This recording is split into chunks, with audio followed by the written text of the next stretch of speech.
So we often hear about an assessment where someone's thrown up a red flag in that physio assessment, or there's a real orange flag to something in our business journey. Well, right about now, I'm sitting on the beach and I'm staring at red and yellow flags. They mean something. There's specificity around what flags on the beach mean. And what if you had a very clear system in your business as well about different flags for different parts and results and reports that are driven, and you knew exactly what to do, when you needed to be done, and how? That would be the easiest way for you to build, grow, know what to do, when to do it. I'm going to talk you through it right now.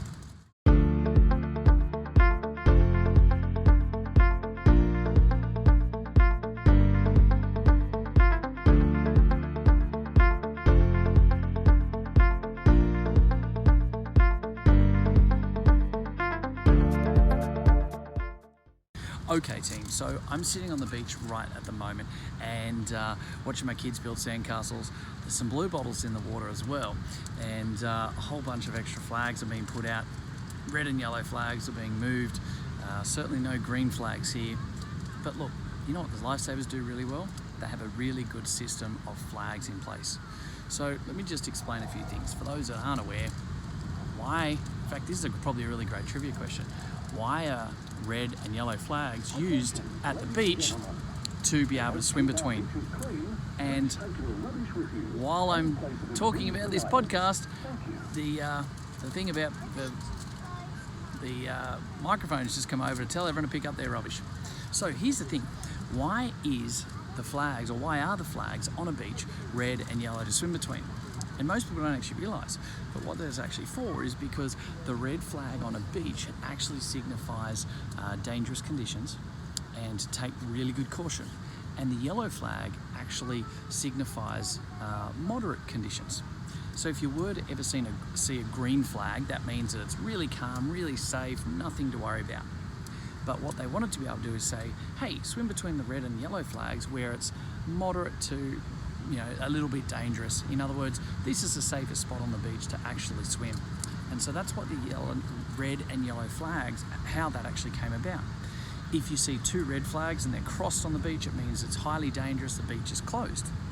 And so what we start to understand is that they have a very clear, simple and easy system on flags at a beach as to where you swim, when you don't swim, and how they can best monitor that. So think about your health business or your medical business right now. Do you have a clear set of systems of flags in place that can enable you to identify challenges, identify when it's the right time to do something, identify whether you should go a little bit wider on that marketing approach? Maybe you need to drill down and, as the saying goes, don't be so wide in your market, but go 1 inch wide and 8 miles deep. Have you got flags in your business that are the easy touch point engagement process for you and the team to make the right decisions when you need to? So I think there's a lot can be learnt from this. I know that we've done it very successfully. We've done it with some of our financial systems. We've done it with a lot of our hiring decisions based on the utilisation, based on what's happening with the team, the number of leads and conversions that are coming in, what our growth rate actually is all the time, and that type of scalability is easily managed and decided upon by a set of flags that we have in our business. And so what if you actually knew from a lot of your data that your financials had to be between two certain markers? Just like to swim at the beach, at a patrolled beach, you should be swimming between the red and yellow flags. Anything outside of that means that you're metaphorically in a dangerous position, in a more dangerous scenario than inside those flags. So what if you actually could easily and simply do that in your health and medical business right now? Have a set of variables in place that you know from your test and measure, you have from your financial data, that you know that here's the red and yellow flags. Anything between that, we're good to go. Anything lower than that, here's what we're going to do. And anything above that, here's how that's going to look. When you do that, it makes you running your business so much easier. It becomes very, very simple. And for most of us, it becomes a bit of a game. It reminds us of being at the beach. It reminds us of how easy it is to actually make decisions in life based on simple metrics, simple flags, and simple systems that are in place. And so if you don't have a flag-based system, it's very simple to set up, guys. Simply know your numbers, get your right financials in place if it's around the financial management and financial mastery, and make sure that you then work out where your bell curve is and create that in place. So what we've done, we actually had the red and yellow flag type scenario. Here's what's acceptable on the lowest end, here's what's acceptable on the highest end. Anything above that is red flags. That's where the beach is closed. Hang on a sec, we're gonna go and fix this and make some big changes. Anything that's below that, we have as green, because you know what, it's just sort of floating along. It's just there. It's not really what we want to do, because we want to have fun at the beach. We always want to swim between the flags and actually have fun. For me, if the green flags are out, it basically means that you're swimming in a pond. And so for me, when the green flag hits on certain financial mastery points, it basically means that things are just cruising along, which doesn't really excite me. It doesn't really excite our team, and it doesn't really have us building and changing more lives and having greater impact. And so that's how you can easily build systems of flag-based systems into play with your team. And you can gamify that. You can easily gamify that so that you have certain parameters in place. You need to achieve certain tags or certain flags, and as a net result, X is going to be the result for the team. I always find that it works well on the positive side. We're not doing something to avoid the red flags, we're doing something to get more of the middle of the bell curve. Make sure you're in place and you're actually proactively and positively rewarding that process as you move forward. So what if you actually did this with hiring? What if you actually utilized your numbers based on utilization rate, based on your growth factor in the business? What about if you based it on the percentage of clients coming in off your sessions per episode of care, so a spec rating, and you actually had the same flag system or a similar flag system metrics in place to know that you're now needing to actually go ahead and hire someone else? Because I think it's definitely one of the 3 biggest questions that I'm getting all the time from potential clients and people inside the health and medical industry. They're coming to me and they're not sure whether they should actually be hiring a new team member. They're not sure whether they're ready to. And most of the time, they already well and truly are. They probably were 6 or 8 weeks ago, but they've been battling on, doing more work themselves, spending less time with their family, spending less time doing their own charitable pursuits, or their own exercise and fitness regimes, sporting commitments, etc. And so you can easily put a flag-based system in place on the hiring process as well. When I get to X point, here's the flag that we're going to look at. If we're at this point here, that's going to be the red flag. And so what we actually find with a flag system in that scenario is that you're actually putting in a really good flag system on the opposite way.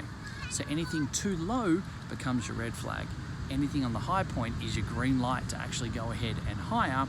And we've normally got a metrics there of a high point and a low point, which are like swimming between the flags. That's the red and yellow, swim between the flags, the beach mentality.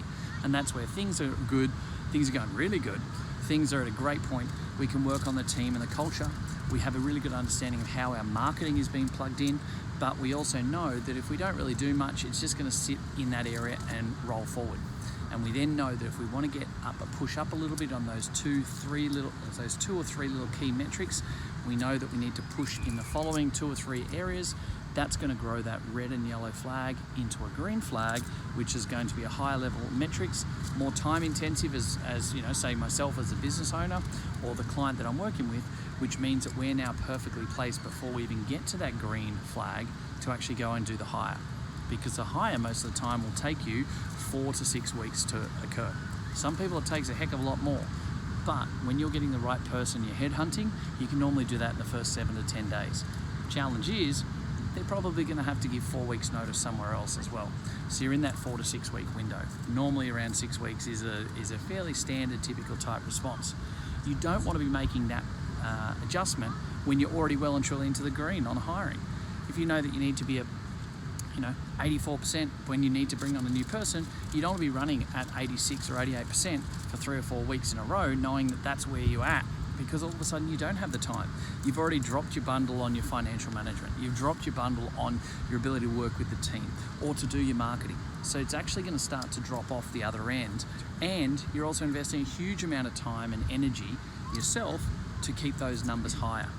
So don't wait until you're into a really solid green type area. It might feel good for a couple of weeks. It might look good on the bank balance side of things for a good couple of weeks, but you're actually leading yourself into a huge amount more challenges and trouble very soon.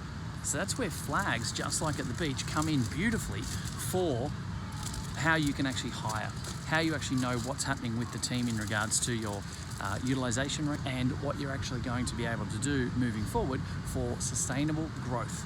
You don't have to worry about all the numbers. You don't have to worry about all the complexities and the Excel spreadsheets and all of that rubbish all the time.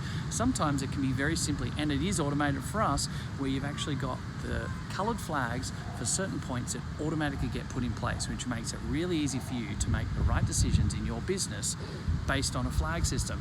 A bit of fun. Think about time at the beach with your family or as a kid. If you can do it off colours and you can do it off shapes and you can do it off flags and it's all automated, it makes running your business in the health and medical side of things super, super easy. So if you don't have a flag system, you don't have a colour system in place, go and gamify it, go and have some fun with it.